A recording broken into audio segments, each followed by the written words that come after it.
subscribe Tito Manny Vlog.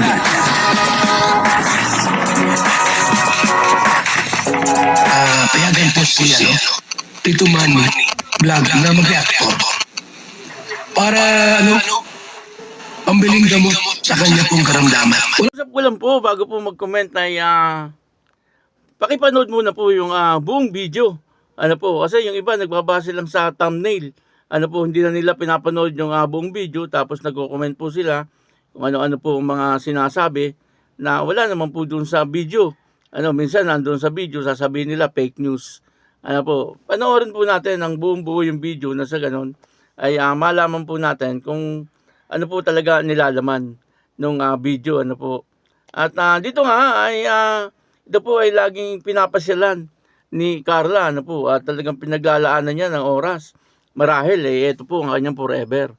Ano po, papanoorin po natin yung video at siyempre bibigyan po natin yan ng konting reaction. Pero bago po yan, ako muna po bumabati sa inyong lahat ng magandang umaga, magandang tanghali at magandang gabi sa inyong lahat mga kapatid. Kung saan man kayo ng panig ng mundo naroon ngayon, ay mag-iingat kayo palagi at pagpalain kayo ng ating Panginoon.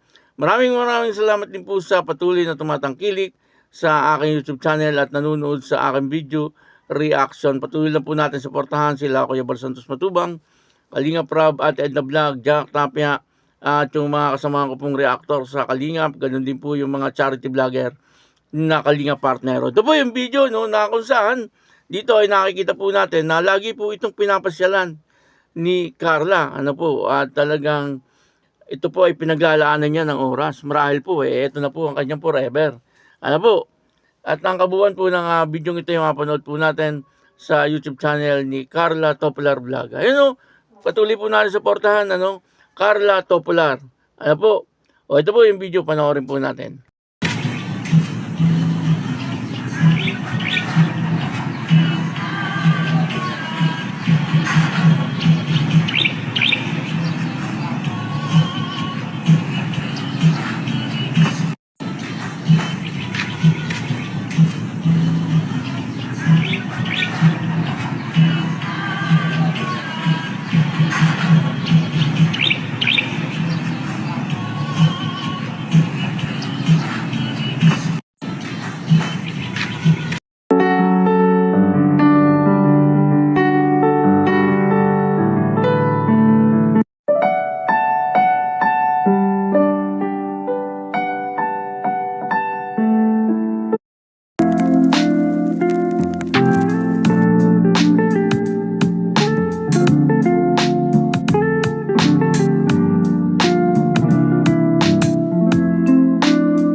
Maliwanag na lagi pong pinapasyalan ni Carla, talagang pinaglalaanan niya po ng oras itong pinapagawa niya pong bahay. At at marahil ito na po ang kanyang forever na magiging tahanan.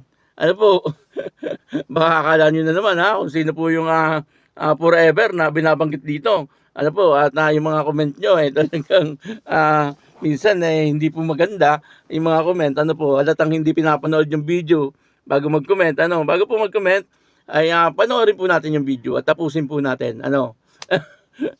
At yun na po, dito makikita po natin, grabing sipag po ni Carla, siguro pagkatapos niya po sa kanyang pag-school, o kaya sa kung ano pa man lakad niya, tumutuloy po siya at pinapasyalan niya yung kanyang pinapagawang bahay. At nagmamasid-masid siya.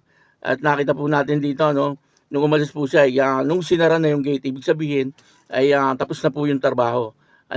Nakakahanga naman talaga itong si Carla, napaka sipag na tao, batang-bata pa lang itong si Carla pero talagang iniisip niya po yung para sa kanyang future. Sa bagay, si Carla po kasi hindi naman po may pagkakaila na talagang lumaki po siya sa hirap, At nung makilala po siya ng Kalingap, doon po nag-umpisa na talagang unti-unti gumanda yung kanyang buhay. At ngayon nga, ito na, nakikita po natin na siya po ay nagpapagawa na ng kanyang sariling bahay. Ako po ay talagang tuwan-tuwa kay Carla. Sa mga Kalingap Angels, isa po itong si Carla sa talagang hinahangaan ko.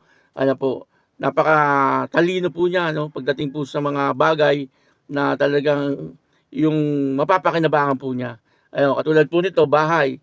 Ano po, sa edad po niya, no, yung iba, ay talagang hindi pa po magpapagawa ng bahay.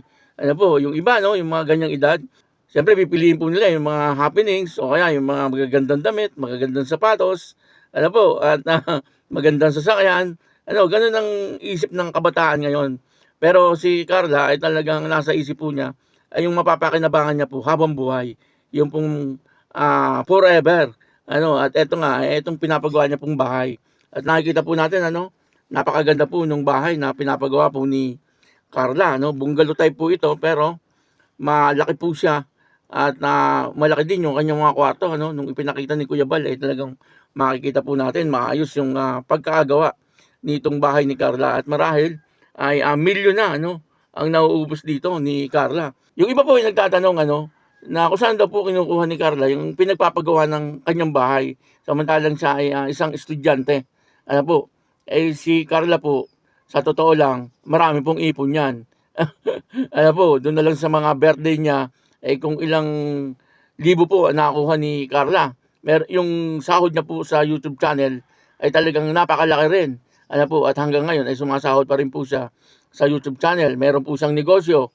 Ano po, siyempre may mga sponsor din na tumutulong po sa kanya. At meron pa po siya doon sa live selling, sa Velvet Box. Ano po, kaya maraming income etong si Carla. Kaya hindi po nakakapagtaka na talagang siya ay makakapag-ipon at makakapagpatayo ng bahay. Ano po, marahil yung mga ginastos niya ritong iba ay yung mga dati pa po niyang ipon. Kumbaga, ngayon niya lang po nilabas yung mga dati niyang ipon. Yung pera niya po ay talagang isinisigurado niya na sa maganda mapupunta. Ano po, kaya yun po ang hinahangaan natin dito kay Carla. Kumbaga, ay hindi po siya nagsasayang talaga ng pera. Kwento nga po dati ni Ian Ramirez, ano po, may gusto pong biling tsinelas. Etong si Carla na nagkakahalaga yata ng 5,000 pesos. Ano po, na talagang gustong-gusto ni Carla. Pero hindi niya po binili, ano. Nasa isip niya po ay ilang semento na raw po ang mabibili ng 5,000 pesos na yon. Kaya sinukat na lang, tapos ay sinauli uli. Hindi po niya binili. Ano, ganun po si Carla. Ano, kumbaga talagang iniisip niya po kung saan ilalagay yung kanyang pera. Yung tsinelas, mga ilang buwan, sira na yon. Samantala kung ibibili niya ng semento nga naman, magagamit po dun sa pinapagawa niyang bahay. Ano po, kaya yung po sa mga nagtataka, ay huwag na po kayo magtaka. Talagang si Carla ay madiskarte po sa buhay. Ano po, yun po ang hinahangaan natin kay Carla. At ang isa pa po dito, yung maganda kay Carla, ay hindi po siya nagbabago. Lagi ko po sinasabi na laging nagpapakumbaba lang si Carla. At alam niya po, no, yung mga taong tumutulong sa kanya. Makikita niyo naman, po, kung sino po yung walang issue pagdating po sa mga bagay-bagay, sa mga sponsors. Patuloy lang po natin suportahan ang Jomcar. At ganun din po ang Carla Toppler Vlogs. Maraming salamat po sa inyo lahat. At ako po si Tito Manny Vlog na nagsasabing God bless you all. Diyos mabalos.